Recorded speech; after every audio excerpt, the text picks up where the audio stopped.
Hello. Well, we're on to chapters 4, 5, and 9. The reading, I think that will be for our week 4 work. So, starting with chapter 4, preventing sexual discrimination in hiring. I'm on page 69. What you cannot do, you guys can read that. It's pretty straightforward stuff. Don't apply I've been doing this too long today. And I'm getting kind of shiny. It must be getting a little oily. Holy cow. Irrelevant criteria, don't give unequal treatment, etc., etc. You can read that. Um, don't offer unequal pay for equal work. It was really interesting is that, and this book was updated in 2004. It was 75 cents on the dollar were what women were making compared to men.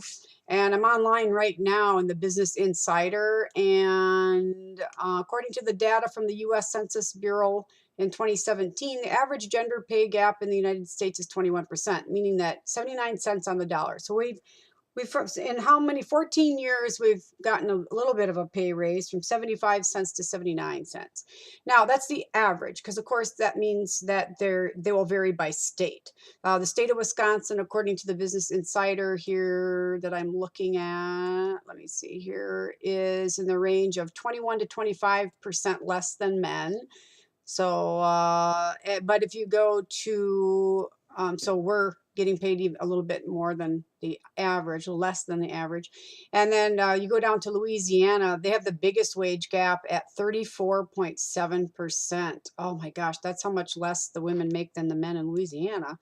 Washington State actually has the smallest pay gap, or excuse me, not Washington State, Washington, D.C. at 10.4%.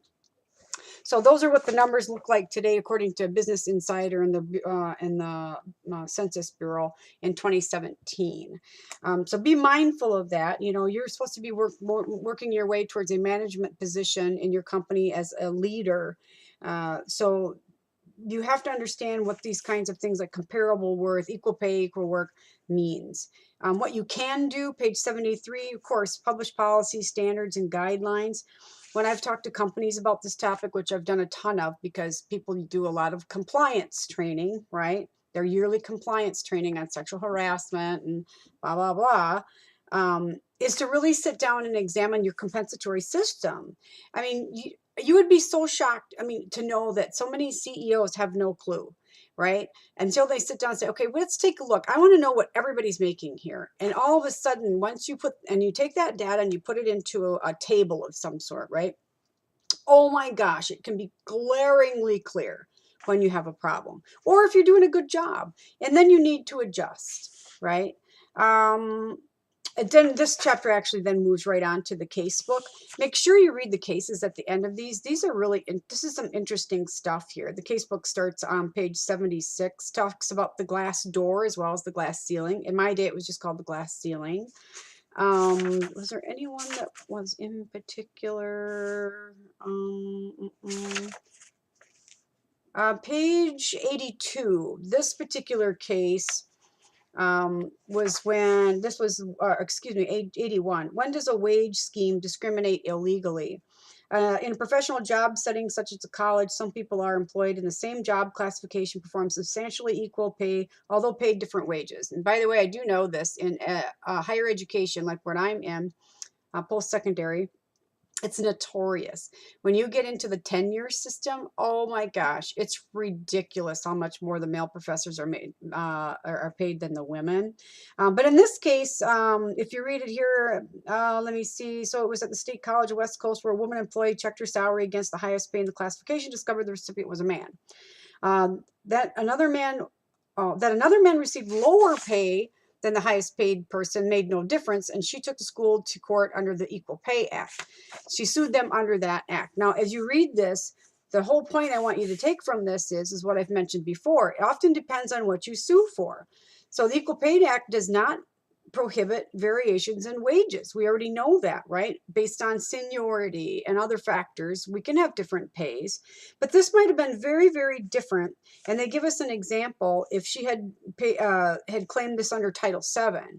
So if you go a little bit farther down on page 82, Let's see, this rule, blah, blah, blah. Where did I just lose it? No, I got it all. I got too much in green here. It was in this case that the court declared unless you have a compelling reason to raise it higher, you need to raise the lower salary only by the difference, and that meaning the average, right? Under the Equal Pay Act. Should a person bring a but-for claim under Title VII? So if she had done the but-for claim under Title VII, the situation could have been quite different. Let's say the woman brings a Title VII sex discrimination case instead of an equal pay claim to the same thing, right? Just under a different category, right? In this scenario, she could say, I'm doing essentially the same work as the highest paid person who's a man. I'm as qualified, I have as much experience, and I have performed as well as he. Therefore, I merit or deserve equal pay for equal work, and but for the fact that I am a woman, I would receive it. Oh, now we are talking something different. So this is a super duper good example. Oh, then read about the red circle. Oh, if you want your head to blow up, that's, oh my gosh, why I like the law, right? Oh, and go forward to page 86. Can you ban spouses from reporting to the same supervisor? This gives you an idea of what I was talking about earlier about nepotism. And again, on 87, this case, can you ban spouses from the company as a whole? Whole nother take on nepotism. Because this one also then talks a little bit about what you've heard me say, and we've looked at earlier in an earlier reading, adverse impact. Okay. Then chapter 5 goes into preventing negligent hiring. And again, definitions are very helpful on page 90. If you understand what negligence, due care, and the doctrine of respondeat superior. Wow. Fancy pants way of saying you're going to be held responsible for other people's actions. Negligence, like for example, if you're not going to be doing thorough background checks and somebody does something violent in the workplace, but they've got a long conviction history of violence, you're probably going to be taken to task for that. Due care, again, it is your responsibility to protect everybody at your organization, employees, customers, general public, anybody and everybody. For example, like at the Christmas party, this was something, there's an article, I don't know if I have it in the learning plan or not. It's a little bit older article too, but it talks about the Christmas party. That's why a lot of Christmas parties today don't involve alcohol, right? Because people get a little too excited. John's been eyeing up Mary over in accounting for a long time. And then during the Christmas party, after a few cocktails, he gets her underneath the mistletoe and, well, if something does happen and she doesn't appreciate this attention, you're going to be held responsible as the employer. And the doctrine of respondeat superior, within their scope of their job, but they are still an agent of the employer. You can be held responsible. What you can do, what you can't do, you can read that. Goes back into the case book again. Read the cases, and that takes us over to chapter 9, preventing sex discrimination and sexual harassment on the job. Same part of the conversation. Again, more definitions. Definition between sexism and those subheadings, right? Condescension, verbal abuse, exclusion, and tokenism. Sex discrimination versus sexual harassment. Harassment, we're talking about generally two things, hostile environment and quid pro quo. That was the origination of hostile environment. Today we're seeing things a little bit broader use of hostile environment than just related to sex, like bullying, for example, but that's evolving, right?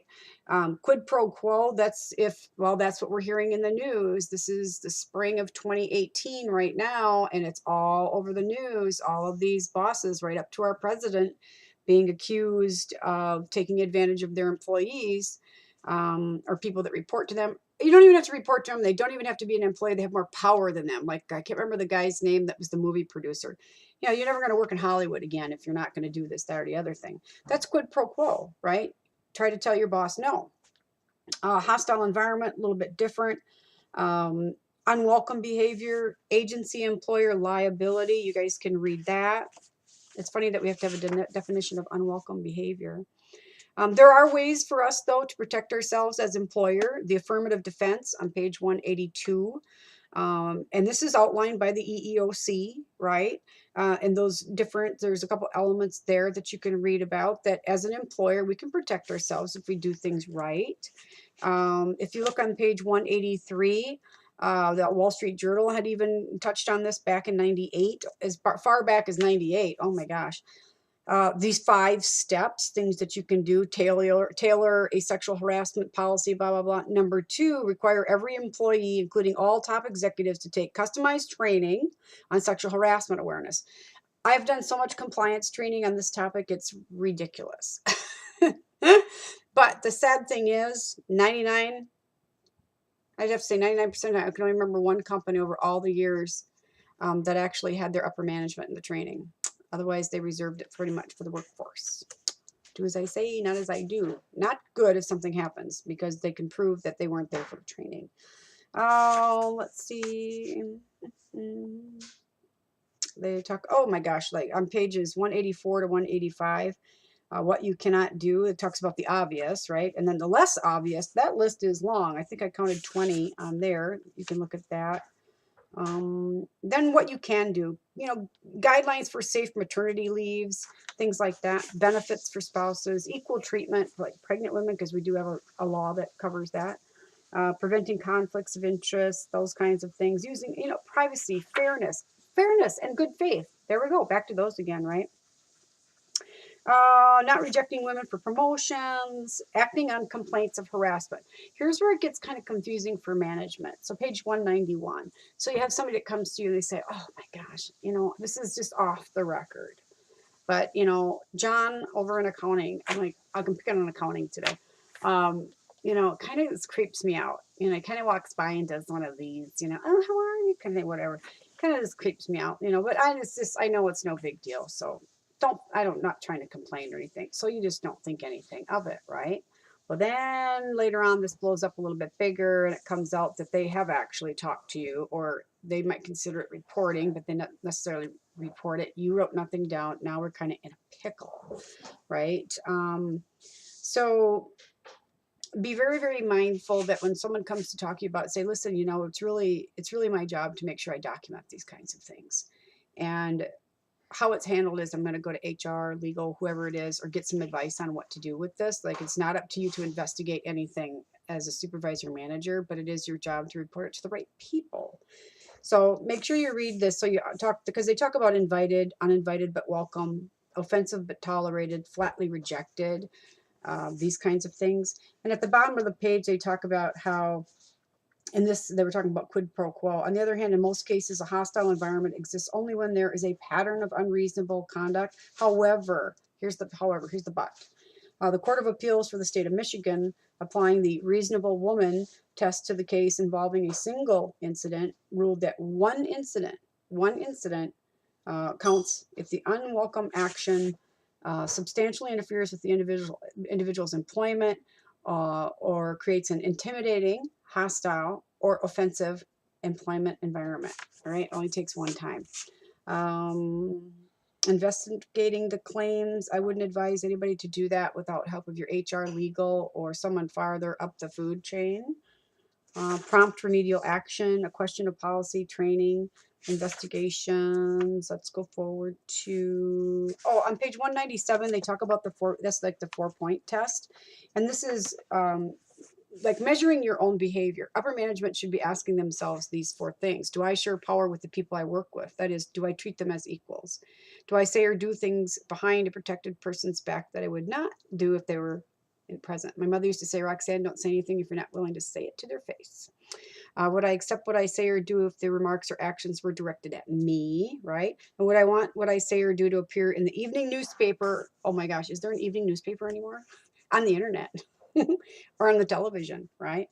If you are, depending on how you're answering those 4 questions, you have to either, number 1, question your own behavior, and number 2, then the corporate culture that you're operating under.